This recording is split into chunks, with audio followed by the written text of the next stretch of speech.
Hello and welcome to the Anonymousarus Podcast. I'm your host, 0215, and today we have a mental health podcast with Suzanne. Suzanne, why don't you tell us a little bit about yourself? I worked in infection prevention at a community hospital outside of Chicago since 2019. And prior to that, I worked in the hospital throughout many of the floors, everywhere from our mental health unit to rehab unit to renal, oncology, you name it, I've worked it. As far as like hospitals go and everything like that, what are your kind of experiences like with mental health inside of the hospital? My hospital has a mental health unit.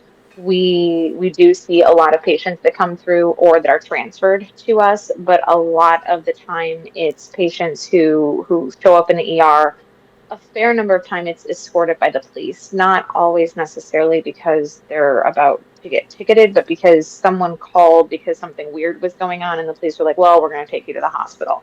Once they're in the ER, I don't want to say problem because these are patients who need help, but they become the hospital's problem because the law says we can't discharge them until we have a safe place set up.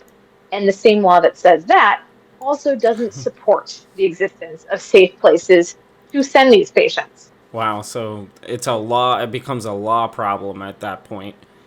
Wow, that's crazy. There's so many laws out there that it's like it gets really frustrating having to worry about all kinds of things. Absolutely, because we've had patients who come in and their families are like, listen, they're having a psychotic break or whatever. They don't qualify for placement on the medical floor, but the families won't take them back, and they could sit in the ER sometimes for a month while we try to find a good placement for them. It's rare, but it happens. Oh, wow. Okay. Just kind of rolling it back a little bit. What's your education in mental health? Mental health rotations are part of my behavioral health rotation for becoming a BSN, which is a bachelor's prepared nurse. I also worked on a behavioral health unit for a quarter, and I floated up to behavioral health pretty commonly, like in the hospital. Any given day, you could come in, and if your floor is properly staffed, you could go somewhere else. So I've worked up on behavioral health. Currently, with my infection prevention job, I am on the behavioral health unit probably 2 to 3 times a quarter, helping out with different things. My focus is a little different these days, but where I'm at in the hospital, I come across a lot of the issues. When you say 2 to 3 times, are you talking like a day, or are you talking like a certain amount of time, like a certain time period, or? 4 hours, Okay. about 4 hours. And then what does that consist of whenever you do something like that? Is that what you were talking about before, or? No, because my job's so different now with infection prevention. My focus is like going around the units looking for possible sources of infection when I'm rounding, but I'm also part of what we call the environment of care rounds. So I also keep an eye out for really random stuff that you don't think about, like fire hazards, because a behavioral health unit is what it is. What we're looking for is you don't want there to exist any ledges or angled environments where an individual could get a noose up or something like that. Okay. So all the doors on the behavioral health unit are either locked if they have 90-degree angles to them, or the doors that the patients have, like to their rooms and stuff, have a 45-degree cut on the top of them. And that was something recently that we were audited and told, hey, your doors are hanging hazards, and I can't remember the right word for that. Okay. But Well, there's a fancy word for it, but you understand what I'm saying. Yeah. What would be some of your crazy experiences working in a unit like that? I'm sure there's a bunch of patients that do some crazy things, so I'm very curious on what all of you've experienced. I'm trying to think of what I can share without Violating health. what is it, HIPAA? Yeah, it's HIPAA, Health Information Portability and Accountability Act. Yeah, you don't have to mention any names, just like No, I won't, and I won't go into any, just things that patients can sneak in their bodies. I think we've got it down now where we're searching. And when I say everywhere, I mean everywhere. But the I believe things it. people have stuck in their hair Oh my or gosh, in yeah. feminine hygiene products, just Wow. you would be shocked. I didn't even take hair into consideration. That's pretty crazy that Oh yeah. some people can hide it through there. I was talking to somebody that said that in prisons they'll hide it in like photos. They'll actually like spray photos with different types of chemicals, and then they smoke it. Um, I believe that. Ours, it's not. So what you're referring to is detoxing. Mhm. And honestly, by the time patients make it to the inpatient behavioral health unit, they're done detoxing.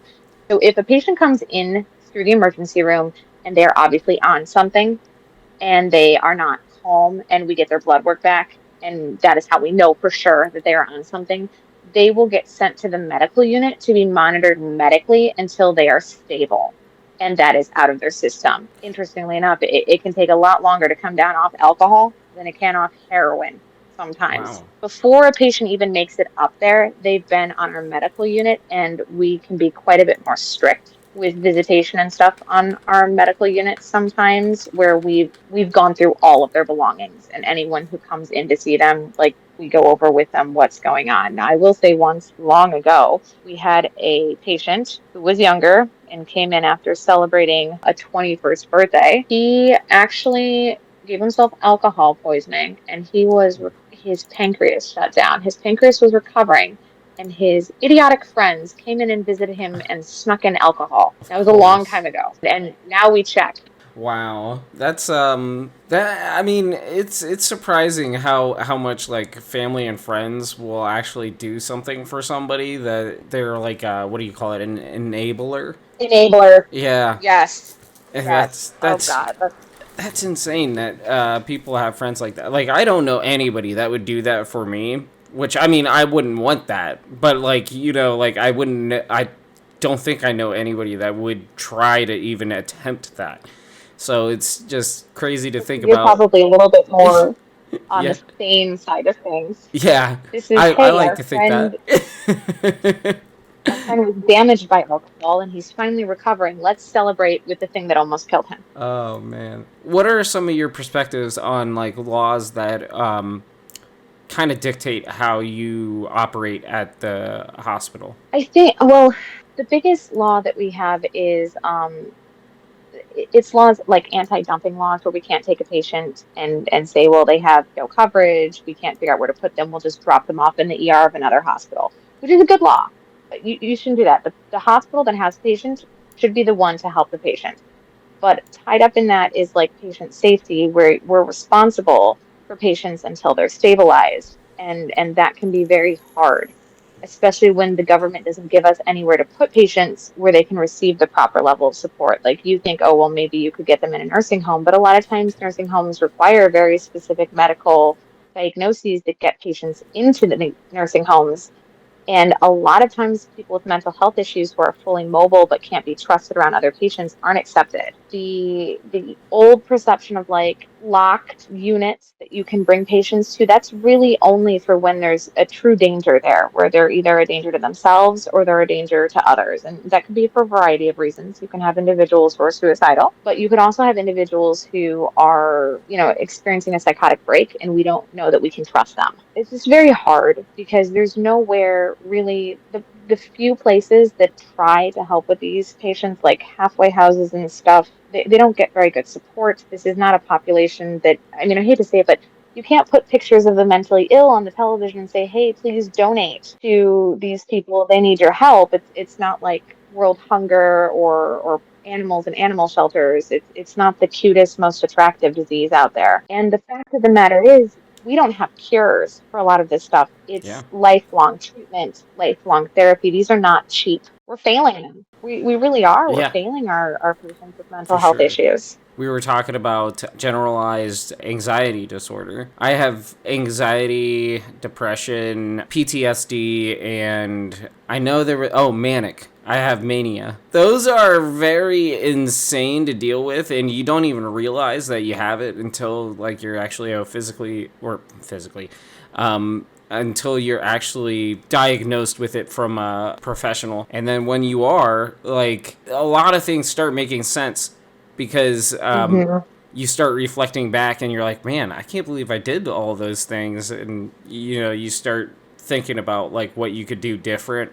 I mean, hopefully. Some people don't. Some people just get like this idea that there's nothing wrong with me, and you know what, everybody else is just stupid. It is kind of true to an extent that people, they don't care. They literally just don't care. Like, you get mentalities where try to brush it off. They say that, oh, just brush it off your shoulder, just keep going. Which, that's a good philosophy, but in practice, it doesn't always work because, it's impossible to shake depression. It's fine to brush something off your shoulder when it's coming from outside of you.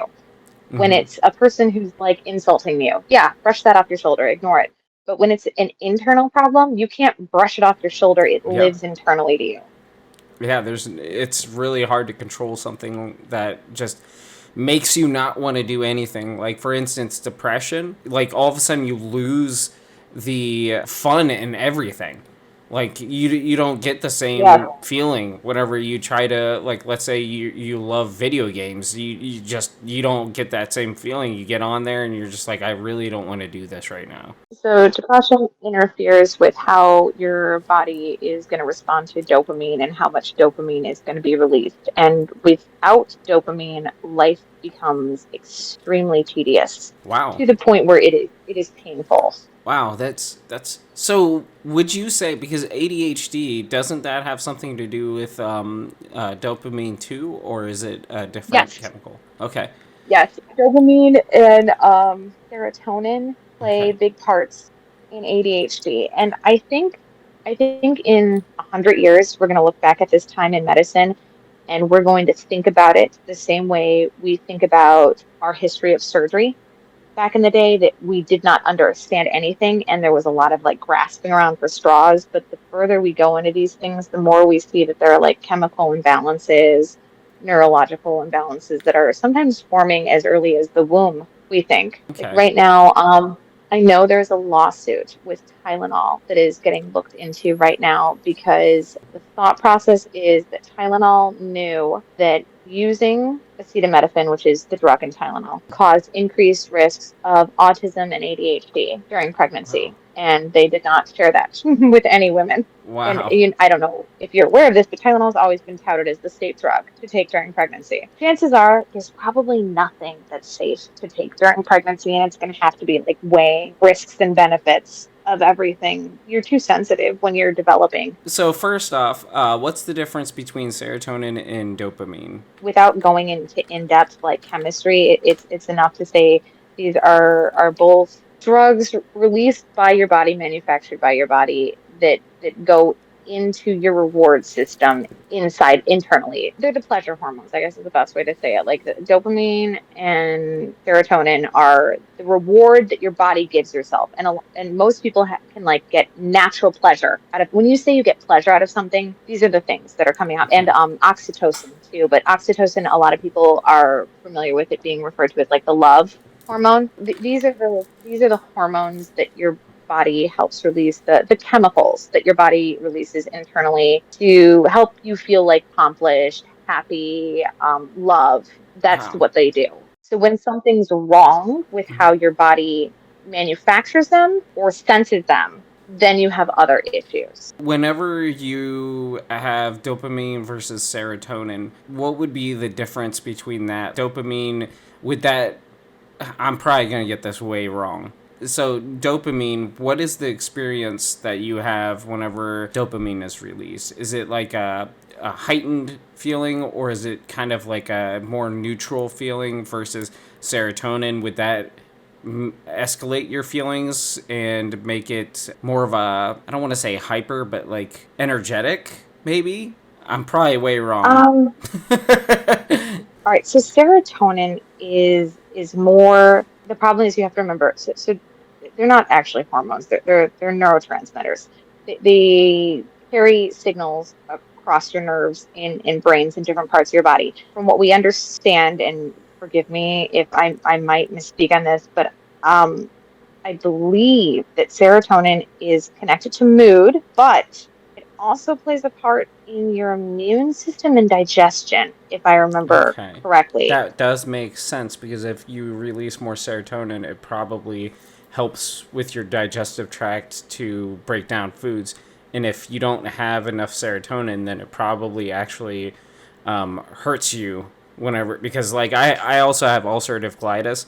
And whenever I feel down, my ulcerative colitis flares up and it gets worse. So that would make sense that serotonin would play a factor in that. And dopamine's more like general pleasure, like So, like gambling, if you hit like the jackpot, you're probably experiencing more dopamine. yes. But dopamine also plays a part with muscles. Um, Okay. So, do you get more relaxed whenever dopamine is hit? That makes sense if it is. I believe that that you can have like dilated blood vessels and things like that. Yeah, dopamine plays a factor in blood vessels. That's the chemical that also releases whenever you like drink alcohol and like let's say smoke marijuana or something like that, like THC, that releases dopamine, doesn't it? I believe so. Yes. And that's probably why you feel so relaxed and a lot happier and laughy and stuff like that. For most people, not all Yeah. people. Yes. But going back to kind of like nursing homes and stuff like that, what is your perspective on nursing homes? Nursing homes are not a horrible idea.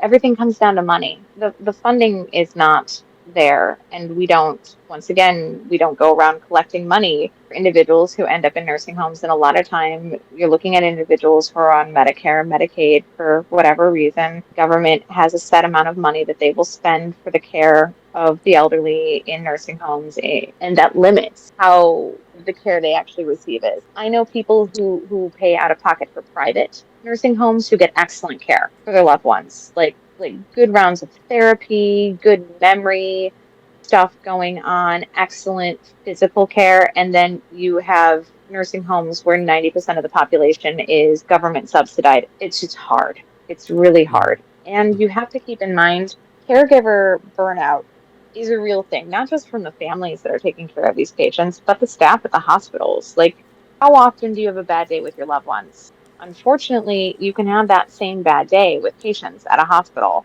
or at a nursing home that you're taking care of. And it's not something that people like to talk about, but it's hard to be cheerful and caring and giving of yourself every single day with the patients that you're caring for. And there are a lot of people where that is their natural way of being. But I personally feel nobody is that way 24/7, but I could be wrong. There could be people out there who are always able to give from themselves. I just think a lot of us are at the point where you can't keep pouring from an empty pitcher. Okay. Yeah.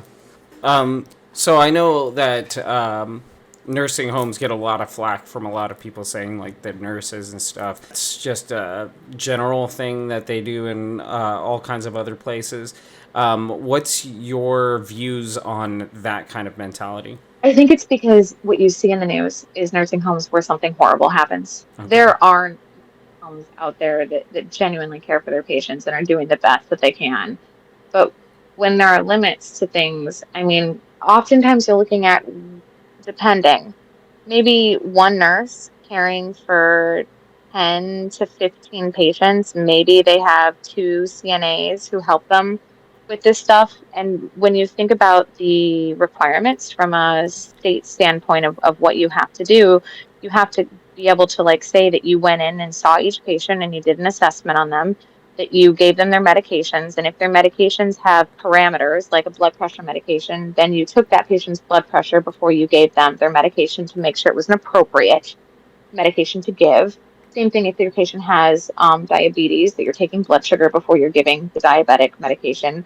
So when you think about this and you're thinking about 15 patients, and you're also on top of this saying, well, every patient, you should be answering their call lights as soon as they're going off so that they don't get up and fall without help. And you've got a nurse who's trying to do all these things, and you've got two CNAs. Well, all you need is three patients that want to get up at the same time, and someone's feeling neglected because the nurse is over getting blood sugars, and the CNA is in one room helping someone to the bathroom and helping another person get to the dining room. And it's just because we don't have the volume of people to help care for our aging population. And we don't have the same mentality as a lot of other cultures, other parts of the world. I will say this personally, I love the Hispanic population at my hospital and in the neighborhoods because they're very involved in the care of their loved ones. And we don't have a That's very good. large Asian population, but the few that we do also very involved. That's good. And you don't see that. Yeah. It's not, it's just not something you see as much in, I'm going to say American culture because I don't I really have agree. another word for it. It's kind of like you tuck grandma and grandpa away sometimes and Hmm. ignore it. You come out for holidays and stuff, and that's not enough. Yeah. If you Yeah. really, really want to make sure that your loved one is getting the care that they need and deserve, sometimes that means you might be the one who needs to be there doing it. And I think that a lot of that has to do with the mentality of American culture. Like, I feel like a lot of Americans really are the ones that put aside mental health. They just they've been raised most of their life to think there's nothing wrong with you. This is just I don't want to say that they think it's a lie, but they think that, everybody can just brush it off their shoulders and just keep moving on. They get that mentality a lot. And don't get me wrong, there's a lot of subjects where I sway, well, the same under mental health. What do you think about our prison system? Interestingly enough, I was going to work in a prison system and it ended up not going through, but I was going to work in a mental health division of a prison system. There are some criminals who are possibly beyond help, although I think that those are mental health issues more than Yeah. criminality. And I think that a lot of what our society does creates the criminals and then punishes them Yeah. for being criminals. Now, obviously, there are people who are raised in bad situations and make it out and make what we consider as society good and constructive choices for the rest of their lives. But when you look at percentages of population, you are causing some of the disadvantages that you're then punishing people for later. Yeah. Honestly, if there was one thing that we could do, and I know people don't like to think about this, but what we need is better support systems for single mothers and young children in communities so that the options after school are nice structured programs where kids are safe and parents aren't worried about what's happening to their kids when they're letting them raise themselves or watching too much television or Hmm. being on the streets and encountering violent gangs who create that family life that they're missing at home.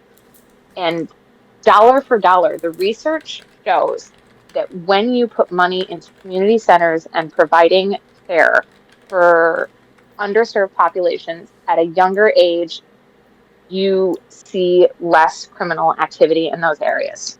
It's the best money you can spend to prevent crime. You see less criminal activity in? Sorry, I missed that.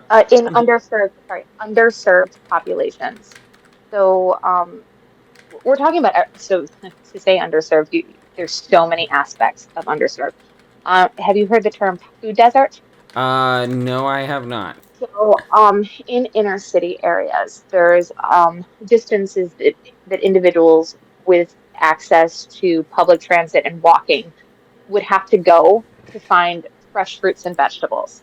Like, yes, there's a convenience store on the corner and maybe they sell like a banana or an orange, but it's mostly chips and like Snickers and Reese's peanut butter. It's junk food Hmm. in the convenience store on the corner. So food deserts are areas where you have dense populations and they do not have easy access to healthy food choices. That the majority of the choices are like a McDonald's, a Quickie Mart, you know what I mean, that kind of thing. So that's a food desert. So one of the things that you're lacking there is access to nutritious food. And you would be surprised how much good nutrition can have an effect on your mood. It is. Plus, if you're afraid of the neighborhood you live in, do you allow your children to play outside? Probably not if there are genuine dangers outside. So you don't have access to outdoor activities, exercise, sunshine, all of these things. So that's just two things that I'm illustrating. Or diet or exercise, which I am not saying that diet and exercise will fix mental illness, because those two things alone won't. But they can definitely be used to support and aid in moving in the right direction. Okay. And Going that's back two to things. what was that? I'm sorry. I was saying that's just two things. Like, you also get areas where there's poor education, and as a result, you get a lot of what other groups might consider bad decisions, that is really just a lack of education, such as an unusually young pregnancy rate. Well, if you're not teaching good contraception, or even higher rates of STIs, which is sexually transmitted infections. Once again, not teaching good contraception, not teaching good prophylaxis, not teaching like what things are likely to cause what issues. Then you have higher rates of missing school due to pregnancy or treatment or whatever is going on. So it's just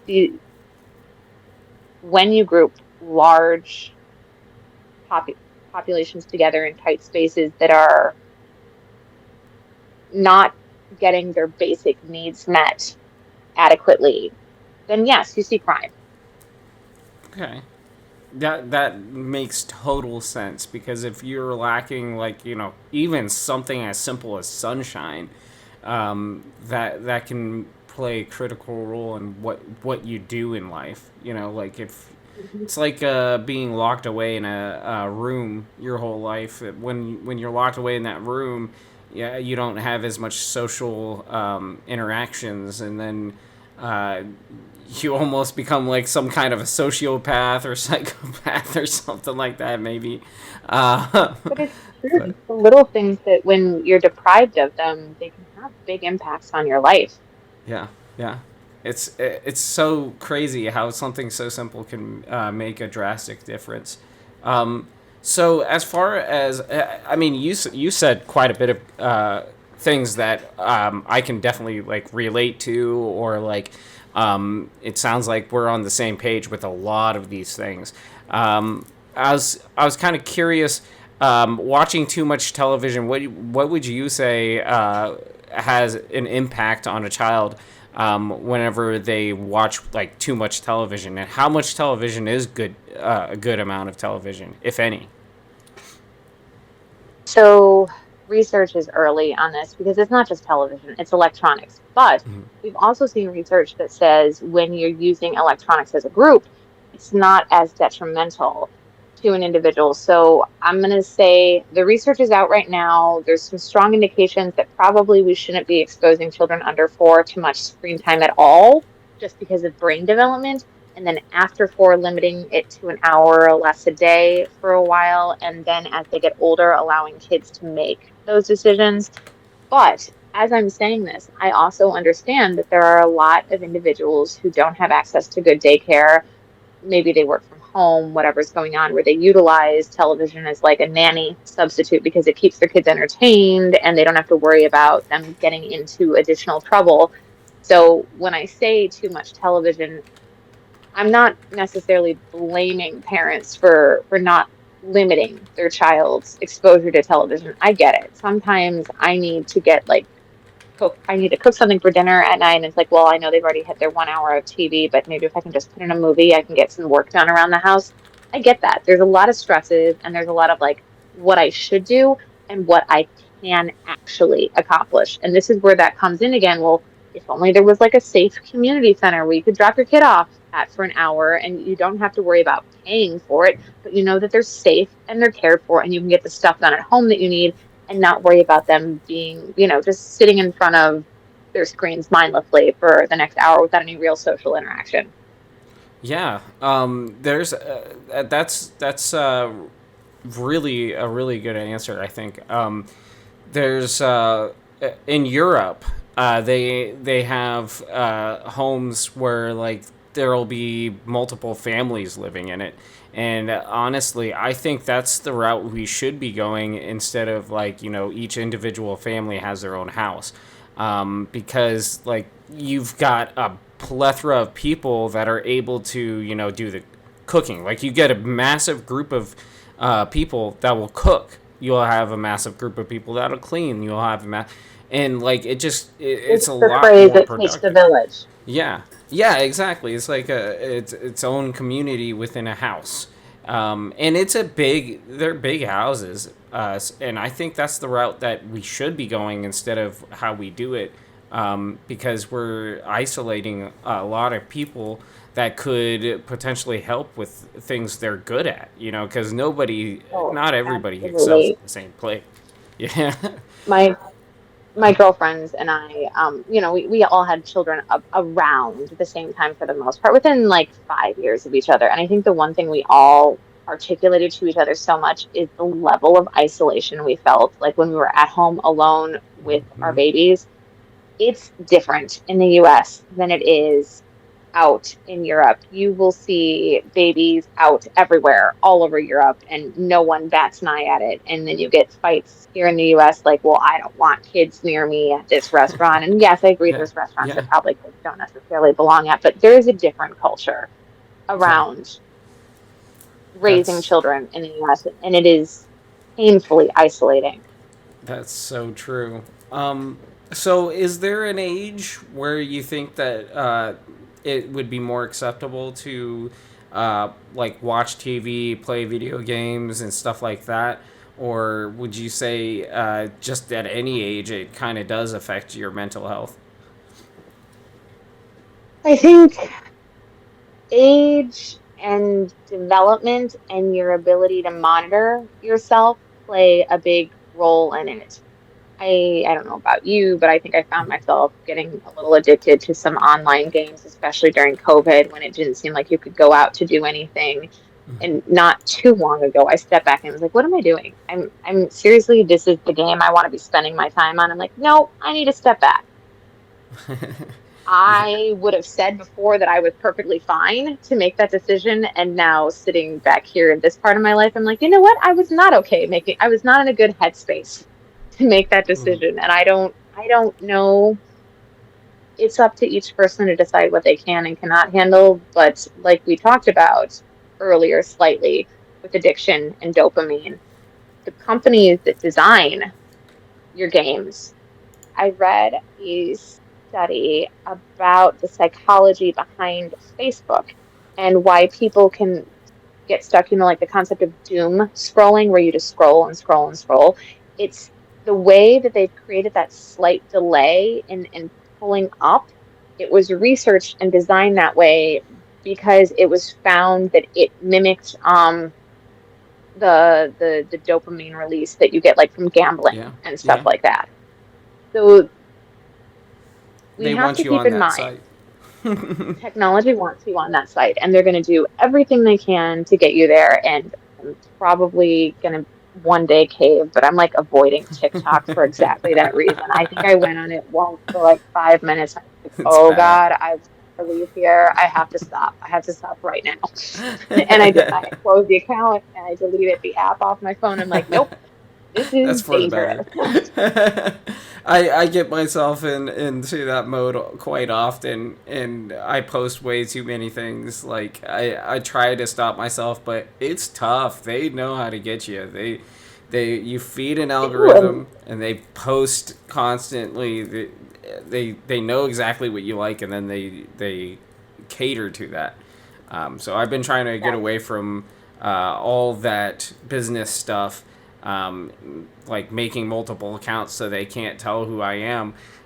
So whenever I do watch something on something, I'll switch over to another one and watch that same thing on something else. So then it doesn't feed the algorithm as much, and then I'll just kind of throw it in for a loop every time, so it doesn't know what my likes are as much. Oh, that's so funny. I intentionally click on things on like Facebook ads that I've already purchased so that it keeps showing me more of that ad. Yeah. It's like, yes, I've already bought. I'll click on it every time.